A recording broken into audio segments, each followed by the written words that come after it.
5 நூல்களை இங்கே வெளியிட்டு நிகழ்ச்சிக்கு சிறப்பு சேர்த்து கொண்டிருக்கின்ற மதிப்பிற்கும் மரியாதைக்கும் உரிய ஐயா திரு நல்லக்கண்ணு அவர்களே, சார்லி சாப்ளினை பற்றி சாடூல் என்பவர் பேசும்பொழுது சொன்னாராம், சாப்ளின் இந்த கிரகத்தில் இருக்கின்ற அனைத்து எளிய மனிதர்களுடைய சகோதரர்களாக இருக்கின்றார் என்று. அதுபோலத்தான் ஐயாவும் அன்றிலிருந்து இன்று வரை எளிய மனிதர்கள் அத்துணை பேருக்குமான குரல் கொடுப்பவராக, சகோதரராக, தோழராக இருக்கின்றார். அவருக்கு என்னுடைய முதல் வணக்கம். தலைமையேற்றிருக்கின்ற இந்த நிகழ்ச்சிக்கு நான் வர வேண்டும் என்கின்ற மிகுந்த ஆர்வத்தோடு என்னை அழைத்து இங்கே பங்கு பெற செய்திருக்கின்ற நல்ல அறிவாளி, தொடர்ச்சியான நுட்பமான கருத்துக்களால் இலக்கியத்திற்கும் அரசியலுக்கும் வலிமை சேர்ப்பவர் அன்பிற்குரிய அண்ணன் திரு KS ராதாகிருஷ்ணன் அவர்களே, நூல்களை பெற்று அமர்ந்திருக்கின்ற ஒரு மிகச்சிறந்த வாசகர் என்கின்ற முறையிலே மட்டுமே அவரை நான் அறிந்திருந்தேன். சிறந்த பேச்சாளரும் கூட. இன்னும் சொல்லப்போனால் சாகித்ய அகாடமி போன்ற அமைப்புகளில் ஆராய்ச்சி கட்டுரை வாசிக்கின்ற அளவிற்கு வாசக அனுபவமும் புலமையும் உடையவர் என்பதை அறிந்த பொழுது மகிழ்ச்சியாக இருந்தது. அத்தகைய ஆளுமை அன்பிற்குரிய நண்பர் திரு சார்லி அவர்களே, நிகழ்ச்சியில் வரவேற்புரை நல்கிய கழனியூரன் என்கின்ற பெயர் சொன்னாலே போதும் எங்களுடைய தெற்கத்தி மக்களுக்கெல்லாம் மிக நன்கு அறிமுகமானவர். பெயருக்கு ஏற்றபடி தொடர்ச்சியாக கரிசல் இலக்கியத்திலே பங்காற்றி கொண்டிருக்கின்ற ஐயா திரு கழனியூரன் அவர்களே, நன்றியுரை நல்க இருக்கின்ற கீரா ஐயாவினுடைய புதல்வர் அன்பிற்குரிய சகோதரர் திரு கீரா பிரபாகரன் அவர்களே, இந்த புத்தகங்களை வெளியிட்டு தொடர்ச்சியாக கீரா ஐயாவினுடைய இலக்கிய பாதையிலே எங்கள் மதிப்பிற்குரிய ஐயா மீரா முதற்கொண்டு தன்னை இணைத்து கொண்டிருக்கின்ற நண்பர் கதிர் அவர்களே, முன்பாக அமர்ந்திருக்கின்ற வாசக பெருமக்களே, எழுத்தாளர்களே, உங்கள் அனைவருக்கும் என்னுடைய வணக்கம். பொதுவாக புத்தகத்தை வெளியிட்டு விமர்சனம் செய்யும் பொழுது அந்த விமர்சனம் என்கின்ற ஒன்று அப்ஜெக்டிவாக தன்னுடைய உணர்ச்சி நிலையிலிருந்து கொஞ்சம் வேறுபட்டு வெளியே தள்ளி இருந்து பார்க்கின்ற விமர்சனமாக இருக்க வேண்டும் என்பதிலே மிக கராரான பெண்தான் நான். ஆனால் கீரா ஐயாவினுடைய நூல்கள் என்று வரும்பொழுது முழுக்க முழுக்க கரிசல் நிலப்பகுதியிலே இருந்து வருகின்ற பெண் நான் என்பதால் என்னுடைய தாய் அவருடைய நிலப்பகுதியிலே இருந்து வந்த பெண், அந்த பருத்தி காடும் சொலவங்களும் அந்த பேச்சு வழக்கும் நான் சிறு வயதிலே இருந்து கேட்டு வளர்ந்த சூழலும் முழுவதுமாக ஐயாவினுடைய நூல்களை என்னை ஒரு உணர்வு பூர்வமான நிலையிலேயே படிக்கவும், அது குறித்து பேசவும், அது குறித்து பகிரவும் வைக்கும். அதற்கான அத்தனை கூறுகளையும் பொறிகளையும் அடக்கியது தான் கீரா ஐயாவினுடைய அத்தனை நூல்களும். நண்பர்களே, சாக்ரட்டிஸ் அவர்கள் தன்னுடைய உரையாடல் ஒன்றில் ஒரு முறை சொன்னார், பேச்சு என்பதுதான் உண்மையானது, எழுத்து என்பது பொய். பேச்சு என்பது சட்டபூர்வமான வாரிசு, எழுத்து என்பது சட்டபூர்வமான தகப்பன் இல்லாத மகனுக்கு சமமானது.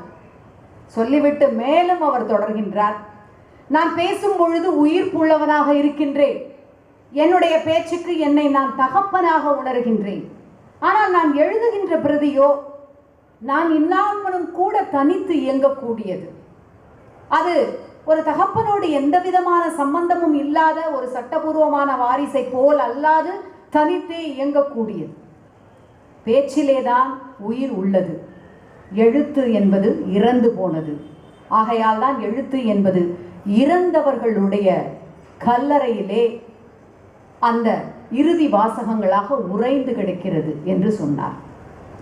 எழுத்தின் மீது நம்பிக்கை இல்லாத சாக்ரட்டிஸ் முன்வைத்த கருத்திற்கு முற்றிலும் மாறாக எழுத்திலே பேச்சின் அத்தனை உயிர் துடிப்பையும் அப்படியே கொண்டு வந்து எழுத்திற்கும் பேச்சிற்குமான எந்த விதமான அந்த சின்ன வேறுபாடு கூட இல்லாமல் பேச்சு மொழியிலேயே எழுத்தின் தரத்தை இலக்கிய உயரத்திற்கு எடுத்து சென்ற, என்னை கேட்டால் இன்று வரையிலும் அதிலே உன்னத்தி ஏறாக இருக்கின்ற ஒரே ஒரு படைப்பாளி எங்களுடைய ஐயா கீரா ஐயா தான். இலக்கியத்தின் உதவியோடு தன்னுடைய பூர்வீகத்தை அறிந்து கொள்ளுவது ஒரு மிக முக்கியமான மனித செயல்பாடு என்று மானிடவியலாளர்கள் சொல்லி இருக்கின்றார்கள்.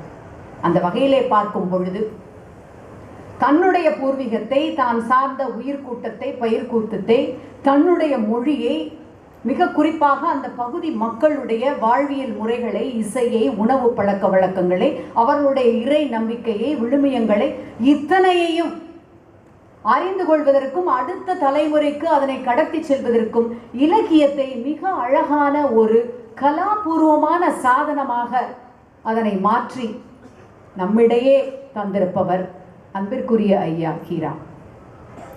அவருடைய இந்த புத்தகங்கள் வெளியிடுகின்ற நிகழ்ச்சியிலே பங்கு பெறுவது என்பது எனக்கு சம்பிரதாயமான மகிழ்ச்சிக்குரிய அந்த விஷயம் மட்டுமல்ல, ஒரு தெற்கத்தி கரிசல்காரி பெண்ணாக மிக உணர்வு பூர்வமான ஒரு நிகழ்ச்சி. உள்ளபடியே மகிழ்ச்சியும் மன நிறைவும் தருகின்ற ஒன்று. ஐயாவினுடைய கோவல்ல கிராமம் குறித்து மதிப்பிற்குரிய ஐயா நல்லக்கண்ணு அவர்கள் இங்கே குறிப்பிட்டார்கள். கோவல்ல என்பதுதான் அந்த நாவலினுடைய தலைப்பு.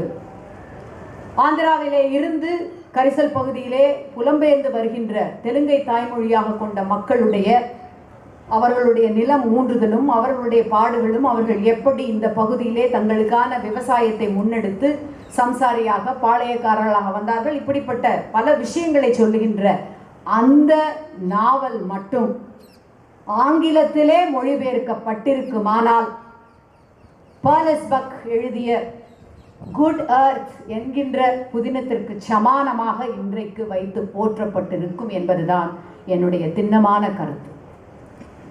பால் எஸ் பக் என்பவர் 931 எழுதிய குட் எர்த் என்கின்ற அந்த புதினமானது சீனாவிலே இருக்கின்ற சீன விவசாயிகள் அவர்கள் படுகின்ற துயரங்கள், அவர்களுடைய எழுச்சி வீழ்ச்சி முதலியவற்றை பேசுகின்ற அதி அற்புதமான புதினம். பாலஸ் பக் சீனாவிலே போய் பிறந்து வளர்ந்த ஒரு அமெரிக்க பெண்மணி. அங்கே பிறந்து வளர்ந்த அமெரிக்க பெண்மணி விவசாயத்தினுடைய அந்த 2ஆம் உலக போருக்கு முன்பாக விவசாய வாழ்க்கை முறையினுடைய வளர்ச்சி வீழ்ச்சி என்பதை பதிவு செய்கின்ற அந்த அற்புதமான புதினத்திற்காகத்தான் 38 அவருக்கு நொபேல் பரிசு அந்த புதினத்திற்கு வழங்கப்பட்டது. அந்த புதினம் எத்தனை மிக முக்கியமான புதினம் என்றால், அந்த புதினத்தை படித்த பின்புதான், அது ஏற்படுத்திய தாக்கத்தினால்தான் அமெரிக்கா 2ஆம் உலக போரிலே சீனாவோடு நேசக்கரம் நீட்டி அதனை நட்பு நாடாக ஏற்றுக்கொண்டது. அந்த அளவிற்கு புகழ்பெற்ற புதினத்தோடு ஒப்பு நோக்கக்கூடியதுதான் ஐயாவினுடைய கோவல்ல கிராமம் என்பது என்னுடைய அழுத்தமான அபிப்பிராயம்.